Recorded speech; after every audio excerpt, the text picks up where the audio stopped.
Good morning, everyone. Welcome to KTBC. It's great to see you all here. How you doing? I have never thought of myself as a missionary. That was not me. It was not in my radar. It was not on my mind. Good morning. My name is Claudia Mutembei. I never thought of hopping into a plane, going to a different country to preach the gospel. I'm born and raised in Kenya, so yes, fun fact. I was just a regular person who goes to church and then goes back home, serves, and then goes back home. What do I have to offer?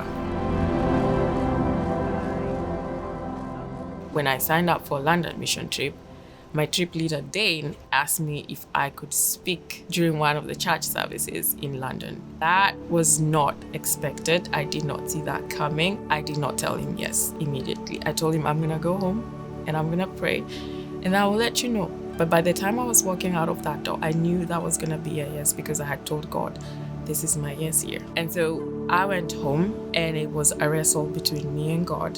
And the wrestling was, I think I should back out of this because I don't know what I will talk about. Why would you ask me to speak knowing that I speak differently? I am just a mere immigrant.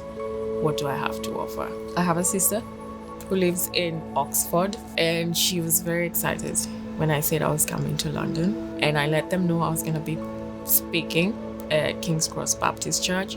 And so she decided to bring my niece and my nephew because they have not seen me speak publicly. I spoke about the Samaritan woman and then I told a bit of my story. I went through my own crisis before I met Jesus.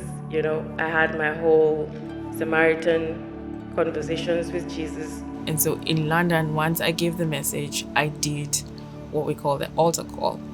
And I asked, is there anyone in here who is wanting to know Jesus more?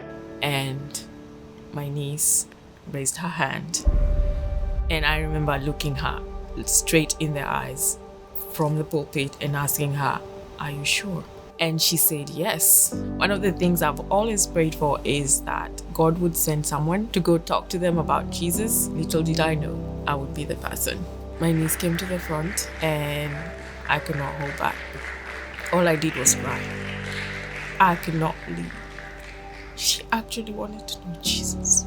Sorry, I don't cry in public, but here we are. So she was the only person that raised her hand, though my nephew followed her because he follows her everywhere. He came to the front, and as we prayed, I just cried and continued crying and continued crying. It was such an emotional moment for me as I prayed over her, because I've always thought God would send someone else to just speak to them about Jesus, but it was me that God sent. And sometimes I have to pinch myself and be like, it actually happened. God's mission over my comfort has been an invitation for me to come out of my comfort zone. God had to remind me, you're beautifully and wonderfully made. And I am speaking not because I'm qualified, I'm speaking because He has chosen me. And so what God has taught me is trust the Lord and allow Him to do what He needs to do, because it is not for us to figure out all things. He has all things figured out. All we need to do is say yes and then keep walking.